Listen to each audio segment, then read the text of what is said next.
Hello, my name is Antonella Lettieri and I translate from Italian.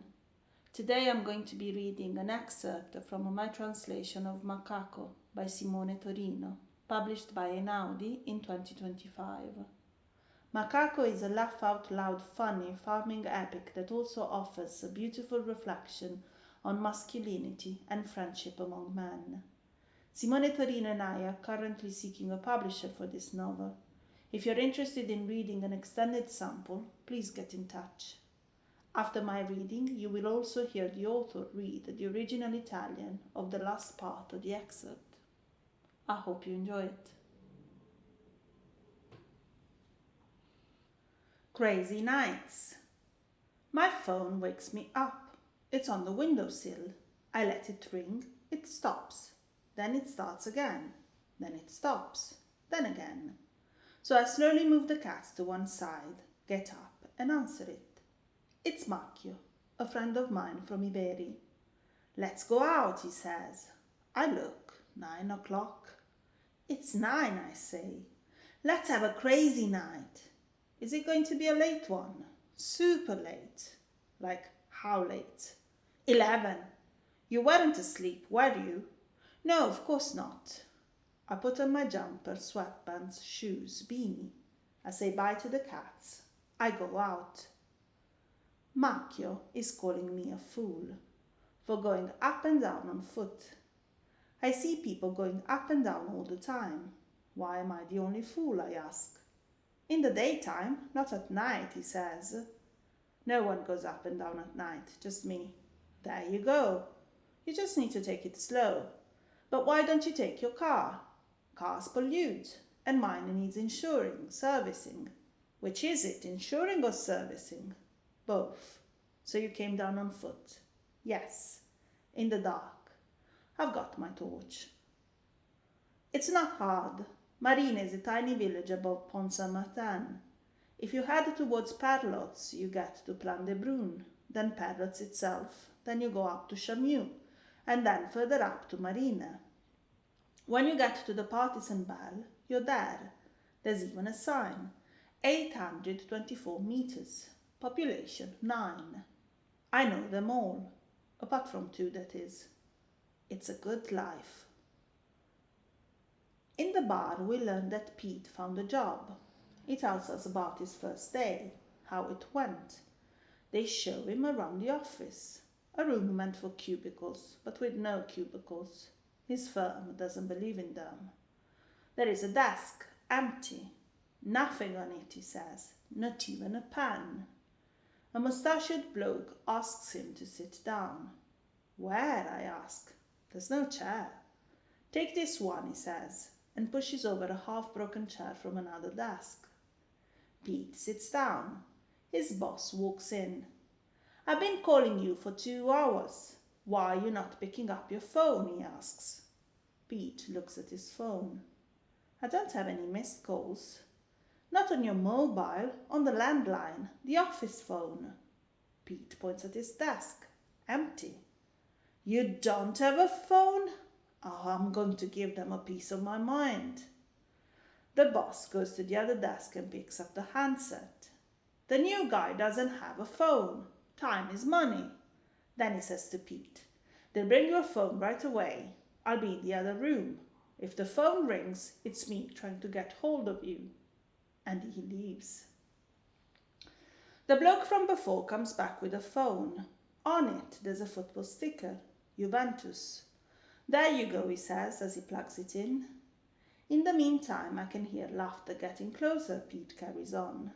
A guy wearing a shirt and a tie, his sleeves rolled up, and a young woman, grey dress and combat boots, sharp fringe, like a frame for her face.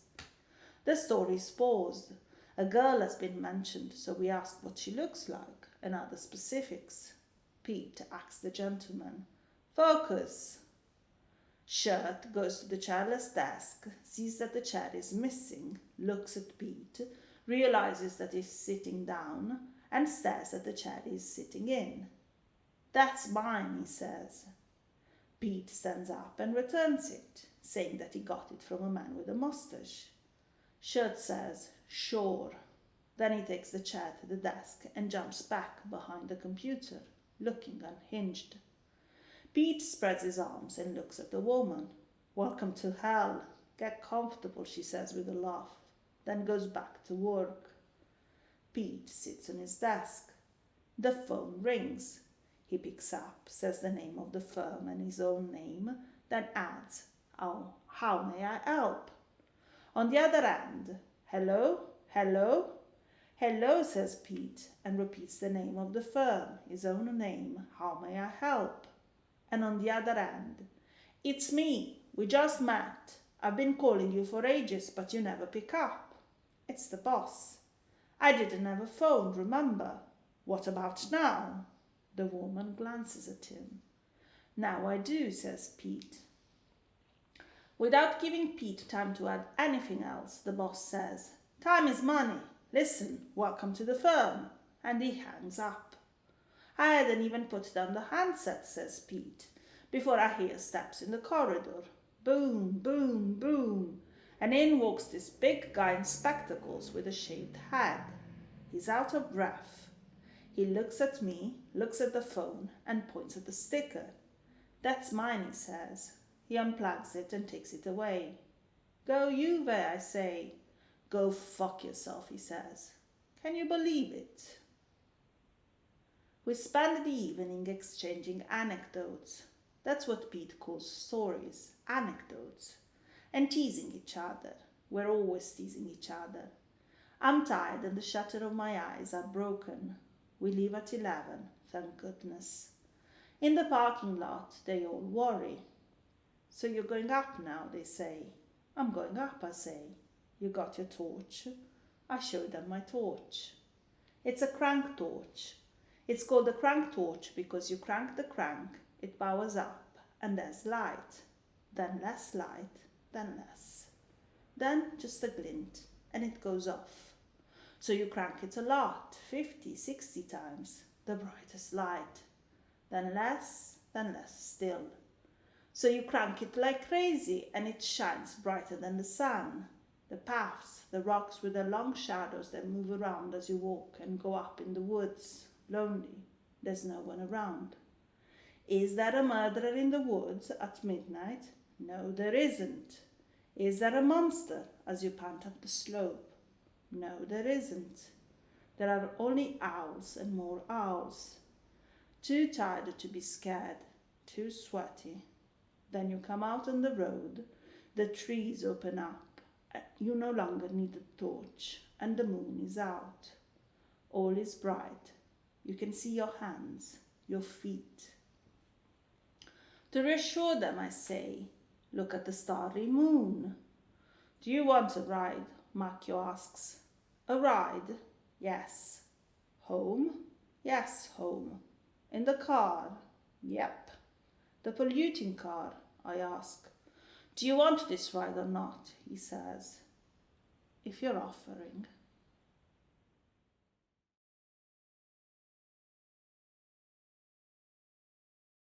La serata va avanti fra aneddoti, Piti racconti li chiama aneddoti, e prese in giro, ci prendiamo sempre in giro.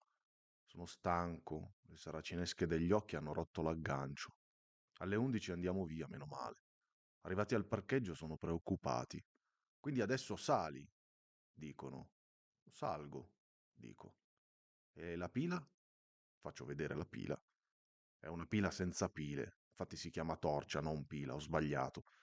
Comunque ha una manovella che giri, carica e fa luce, poi meno luce, poi meno, un filino e si spegne. Allora giri molto, 50, 60 giri, luce fortissima, poi meno, ancora meno. Allora giri come un pazzo e brilla come il sole. I sentieri, le pietre con l'ombra lunga che si muove mentre cammini e sali nel bosco solitario. Non c'è nessuno. C'è l'assassino a mezzanotte nel bosco. No. C'è il mostro mentre respiri su per la salita. No. Gufi e civette. Troppo stanco per la paura. Troppo sudore. Poi sbuchi nella strada, gli alberi si aprono, non hai bisogno della torcia, c'è la luna. Tutto è chiaro. Puoi vederti le mani, i piedi. Glielo dico per farli stare tranquilli. "Guardate che luna di stelle."